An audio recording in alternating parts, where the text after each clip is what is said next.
તો આગળ વાત કરીશું સોમનાથની અંદર નજીક પાસે જ્યારે એક ડિમોલેશન કરવામાં આવ્યું હતું અને ડિમોલેશનની અંદર કે જ્યારે ગીર સોમનાથના મંદિર નજીક ભોયવાડા વિસ્તારમાં તંત્ર દ્વારા મોડી રાત્રે ડિમોલેશનની કાર્યવાહી હાથ ધરવામાં આવી છે। વહેલી સવારે 3 વાગ્યાથી શરૂ થયેલી આ કામગીરીમાં એક ધાર્મિક સ્થળ, 3 દુકાનો, એક મકાન સહિતની મિલકતોને દૂર કરવામાં આવી રહી છે। તમામ મિલકતો સોમનાથ કોરિડોરમાં આવતી હોવાનું પ્રાથમિક માહિતીમાં સામે આવ્યું છે। ડિમોલેશનની કામગીરી દરમિયાન તેની બાજુના વિસ્તારમાં પણ 5થી વધુ મકાનો દૂર કરવાની કાર્યવાહી હાથ ધરાઈ છે।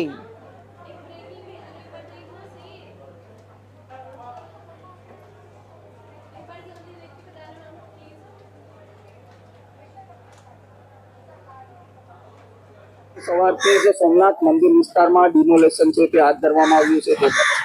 જી માનનીય કલેક્ટર સાહેબ તેમજ એસપી સાહેબના માર્ગદર્શનની છે રેવન્યુની ટીમ તેમજ પોલીસની ટીમ, જેમાં 1 ડીવાયએસપી, 3 પીઆઈ, 6 પીએસઆઈ, 85 પોલીસ કર્મચારીઓ, એસઓજી એલસીબીની ટીમ સાથે ડિમોલેશન કરવામાં આવ્યું, જેમાં મકાનો, દુકાનો અને ધાર્મિક સ્થળોનું ડિમોલેશન થયેલ છે। જે પ્રક્રિયા છે તે લોકોની દસ્તાવેજ વળતરની પ્રક્રિયા પૂર્ણ થયા બાદ ડિમોલેશન સ્થાનિકોની સહમતિથી કરવામાં આવી રહ્યું છે અને જે શાંતિપૂર્ણ અત્યારે ચાલી રહ્યું છે।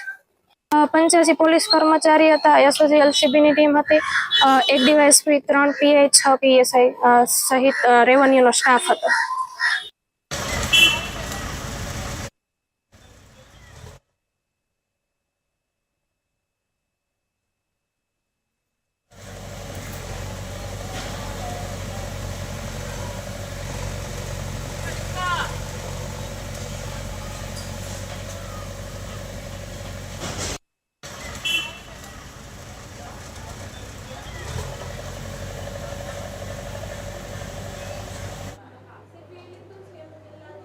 તો આગળ વાત કરીશું અમરેલીની શેત્રુંજયની અંદર